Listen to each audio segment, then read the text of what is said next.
Alright, lads, so today over on Bleach Assault Resonance, we did get some news regarding a upcoming character, a character we've been waiting for a little bit, and also some news regarding the next limited SSR, which at this point, I believe is going to get announced in around a week's time. Maybe 5 days from now. Gin is only 10 days away, right? But the first news that we did get is Rangiku finally has a confirmed date. For those that missed that, Rangiku was supposed to be available in the Gin banner, but for some reason, the assumption right now with any delayed character or if another situation like Rangiku does happen, it's because everything needs to be approved by the IP holder, and for some reason, they're not as lenient or they're strict regarding Soul Resonance. I've never seen Brave Souls or any other Bleach game have issues regarding approval of stuff. Soul Resonance right now seems to be the only one having this issue. Maybe it is because of the Chinese game. Regardless though, Rangiku was delayed, so she wasn't available in Gin's ban, and that was very awkward for those that wanted to summon for Rangiku because she is an important piece to the team,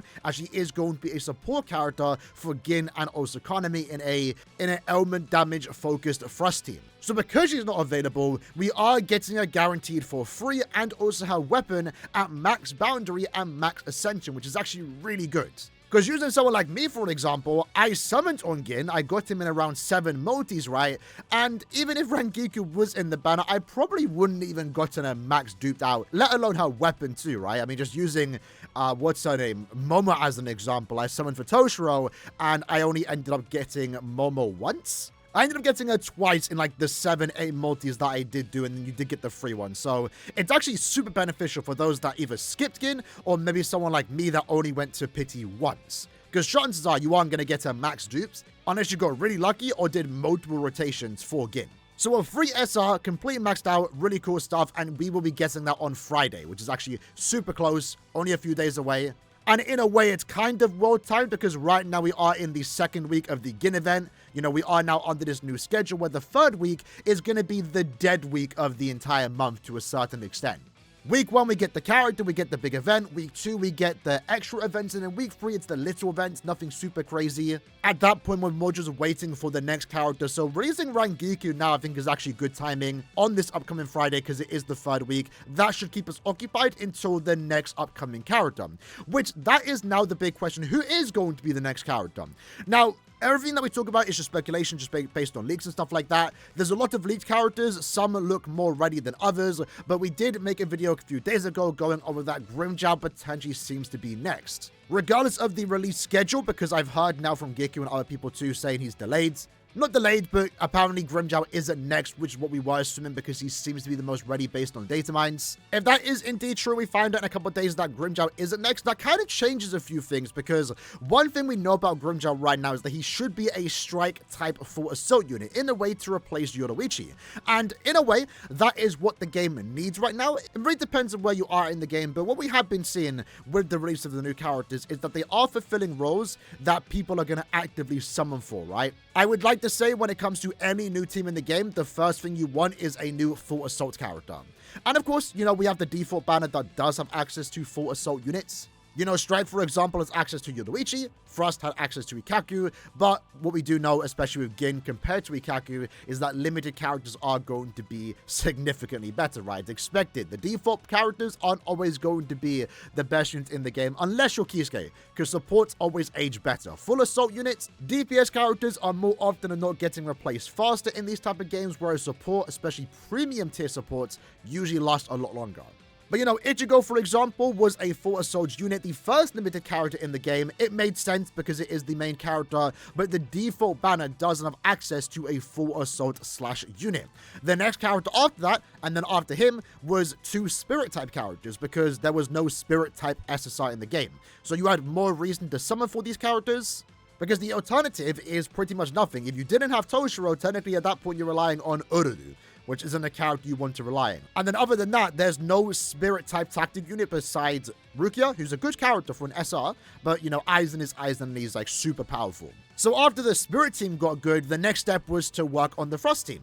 They have access to a good tactic unit. We just needed a new full assault unit to make the team really good, and then we're also getting the support of Rangiku. So with that in mind, the next step obviously would be, you know, further reason why a lot of us were thinking that Grimmjow is next, besides the fact that a lot of things are ready in the game's files for Grimmjow. you know, even have this banner image, for example, is that the strike team needs work. The strike team right now, just out of all 4 teams in the game, Slash, Strike, Thrust, and also Spirit, the strike team is the worst team. They have access to Yoruichi and also Sajin. They also have access to Nemu. You know, they're decent characters, but just compared to the other teams now that have access to newer characters, Strike is definitely lacking. So apparently with Grimmjow not being next, that potentially means Kenpachi is going to be the next character. But again, nothing is ever confirmed because, you know, we don't get announcements super far in advance. It's always just leaks right now that we are getting data mines. And I'm not sure if Kenpachi being next is a good thing because I doubt Kenpachi is going to be the Strike DPS unit. For what we do know, he is going to be a Slash type full assault character. I believe there is signs of him in game. There's an icon where he's a Spirit character. I highly doubt they are going to try and replace anyone from the Spirit team, especially Toshiro, because Toshiro just works very well with Aizen. And if Kenpachi is potentially next, I'm not sure how I feel about that because, again, as someone right now that is trying to get every character, I'm going to summon every character regardless, right? That's my goal in this game.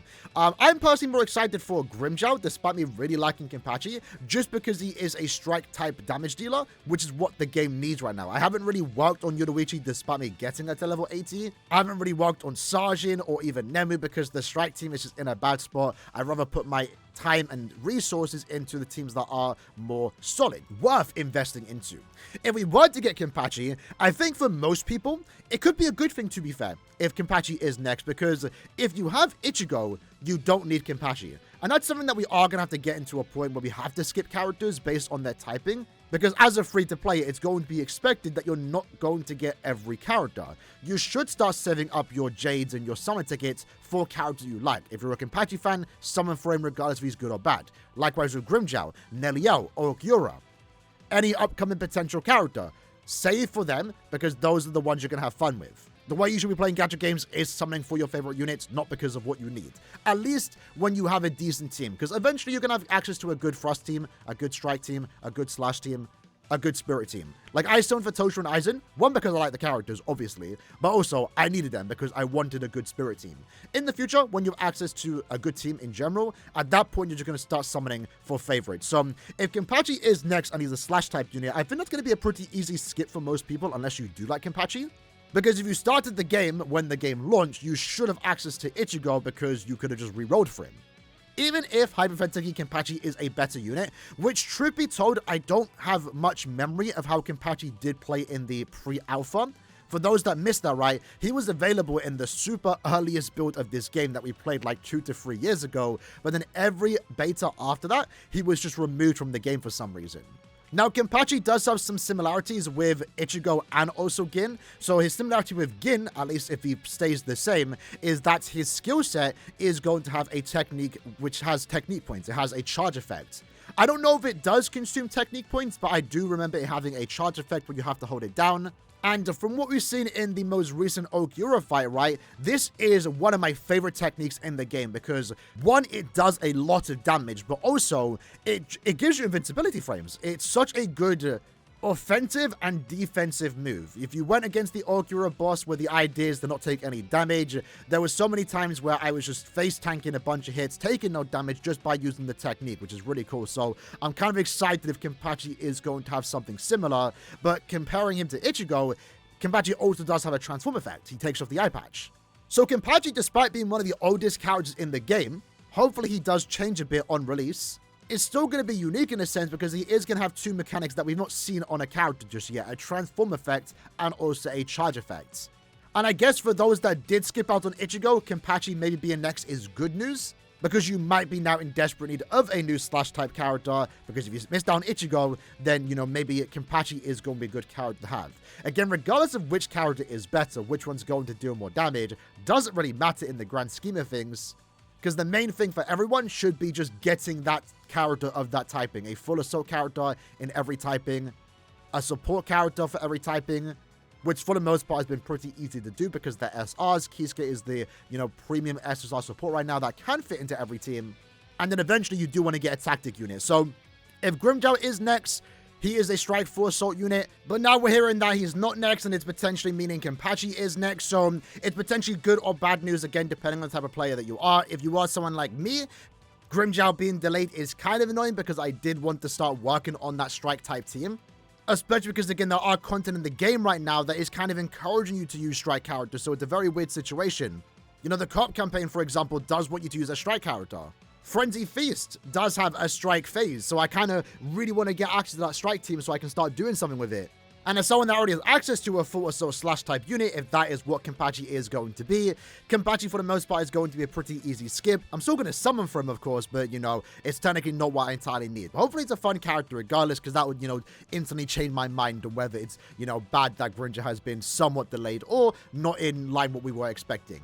But it's good news for those that are kind of missing out on Ichigo, because now you maybe have another opportunity to get a character you are missing, for the most part, a slash type full assault unit. I guess it can go either way though, but in the comments below, let me know what character you're more excited for, Kenpachi or Grimmjow. For me, it's definitely Grimmjow just because he's a strike type full assault unit. He's going to offer more on the account than what Kenpachi would offer.